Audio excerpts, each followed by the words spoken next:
पहुंच चुकी है। इनके साथ साथ अपर कास्ट समाज में से विशेषकर गरीब लोगों की भी हालत हमें कोई खास अच्छी नजर नहीं आती है। इनकी गलत कृषि नीतियों के कारण किसान वर्ग भी आए दिन आंदोलित ही रहता है। साथ ही इनकी गलत आर्थिक नीतियों की वजह से देश की अर्थव्यवस्था पर भी इसका काफी बुरा प्रभाव पड़ रहा है, जिससे यह विशेषकर छोटे एवं मध्यम वर्गीय व्यापारी वर्ग भी काफी ज्यादा दुखी व परेशान है। और अब केंद्र में पूर्व की रही सरकारों की तरह ही वर्तमान भाजपा सरकार ने भी यहाँ पूरे देश में गरीबी, बेरोजगारी एवं महंगाई आदि भी काफी ज्यादा बढ़ रही है। देश में हर स्तर पर फैला भ्रष्टाचार भी अभी तक कम नहीं हुआ है। साथ ही अपने देश की सीमाएं अभी तक भी पूरे तौर से सुरक्षित नहीं है। ये भी बड़ी चिंता की बात है। ऐसे में अब आप लोगों को देश में हो रहे लोकसभा चुनाव में कांग्रेस, बीजेपी व इनकी सहयोगी पार्टियों को भी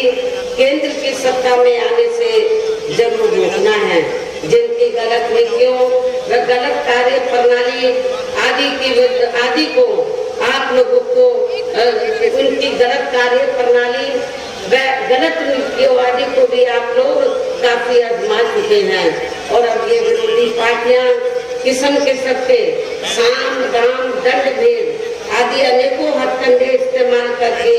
केंद्र की सत्ता में आने की पूरी कोशिश में लगी हुई है, जिनसे अपनी पार्टी के लोगों को हर स्तर पर काफी ज्यादा सावधान रहना। और इस मामले में विरोधी पार्टियां अपने पक्ष में हवा बनाने के लिए खासकर मीडिया, ओपिनियन पोल व सर्वे आदि का जो बड़े पैमाने पर इस्तेमाल कर रही हैं, तो उनसे अपनी पार्टी के लोगों को बिल्कुल भी गुमराह नहीं होना है। इसके साथ ही विरोधी पार्टियों के विभिन्न रूपों में जारी किए गए इनके हवाई व प्रलोभन भरे चुनावी घोषणा पत्रों एवं वायदों आदि के बहकावे में भी अपनी पार्टी के लोगों को कतई भी नहीं आना है, जिन्हें ये पार्टियां चुनाव खत्म होने के बाद ज्यादातर अमल में नहीं लाती हैं। और अब जिन पर से देश की जनता का अधिकांश विश्वास ही उठ गया है। यही खास वजह है कि हमारी पार्टी किसी भी चुनाव में अपनी पार्टी का कोई भी चुनावी घोषणा पत्र आदि जारी नहीं करती है। वैसे भी हमारी पार्टी किसी भी मामले में कहने में बहुत कम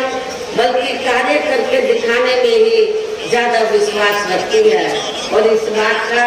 सबसे बड़ा सबूत ये है कि उत्तर प्रदेश में 4 बार हमारी पार्टी के नेतृत्व में रही सरकार ने चुनाव में पार्टी के बिना जारी किए गए चुनावी घोषणा पत्र के ही प्रदेश में आम जनहित में काफी कुछ ऐतिहासिक कार्य करके दिखाए हैं, जिनके अब देश में अधिकांश पार्टियों की सरकारें काफी नकल भी कर रही हैं। जबकि इस मामले में हमारी पार्टी का ये कहना है कि यदि इन पार्टियों के स्थान पर केंद्र में हमें अपनी पार्टी की सरकार बनाने का मौका मिलता है, तो तब फिर हमारी पार्टी की बनी सरकार केंद्र में यहाँ अब तक की रही सभी विरोधी पार्टियों की सरकारों की तरह केवल हवाई व कागजी कार्य आदि नहीं करेगी, बल्कि उत्तर प्रदेश की तरह ही जमीनी हकीकत में ठोस कार्य करके दिखाएगी। और इस संदर्भ में खासकर मैं ये कहना चाहूंगी, केंद्र द्वारा देश में पिछले कुछ समय से अति गरीब परिवारों को अस्थायी तौर पर फ्री में जो थोड़ी सी खाद्य सामग्री दी जा रही है, तो उससे इनका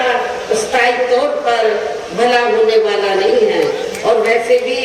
इनकी ये जटिल समस्या देश में हर हाथ को काम देने से ही केवल दूर हो सकती है, जिसकी तरफ हमारी पार्टी की बनी सरकार विशेष ध्यान देगी। साथ ही देश में पिछले काफी वर्षों से आए दिन बढ़ रही गरीबी, बेरोजगारी व महंगाई आदि से भी जनता बहुत ज्यादा दुखी है, परेशान है, जिसे भी आर्थिक नीतियों में तब्दीली करके जरूर दूर किया जाएगा। धर्म की आड़ में पिछले कुछ वर्षों से खासकर मुस्लिम समाज के लोगों का द्वेष की भावना से जो इनका काफी ज्यादा शोषण व उत्पीड़न आदि किया जा रहा है, तो इसे भी फिर जरूर रोका जाएगा। कहने का तात्पर्य ये है कि देश में इस समय हो रहे लोकसभा चुनाव में विरोधी पार्टियों के जारी किए गए इनके हवा हवाई व प्रलोभन भरे चुनावी घोषणा पत्रों आदि के बहकावे में अब यहाँ खासकर देश के अति गरीबों, मजदूरों, बेरोजगारों एवं अन्य जरूरतमंद लोगों को बिल्कुल भी नहीं आना है। और अभी ने ऐसी सभी विरोधी पार्टियों को केंद्र की सत्ता में आने से जरूर रोकना है, जिनकी कथनी व करनी में काफी अंतर रहा है और जिन्हें ये लोग वर्षों से आजमा भी चुके हैं। ऐसे में अब मेरा यही कहना है कि आप लोगों को अपने खुद के व अपने प्रदेश एवं देश के भी हित में अपने वोटों को यहाँ कांग्रेस, बीजेपी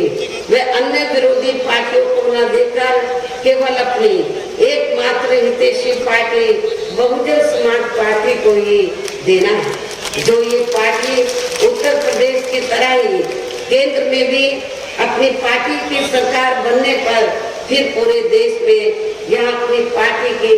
सर्वजन हिताय व सर्वजन सुखाय की नीतियों पर आधारित ही सरकार चलाएगी। इसके साथ साथ केंद्र से जुड़ी आपके क्षेत्र की जो भी यहाँ स्थानीय समस्याएं होंगी तो उन्हें भी फिर दूर करने का हर संभव पूरा प्रयास किया जाएगा। साथ ही यहाँ गरीबों, मजदूरों, बेरोजगारों, कर्मचारियों, किसानों, छोटे व्यापारियों एवं अन्य मेहनतकश लोगों के हितों का विशेष ध्यान रखा जाएगा। हर वर्ग के लोगों का, चाहे वीकर सेक्शन के लोग हैं या अपर कास्ट समाज के लोग हैं, जो भी गरीब लोग हैं, माइनॉरिटीज के लोग हैं, सबके हितों का पूरा ध्यान रखा जाएगा।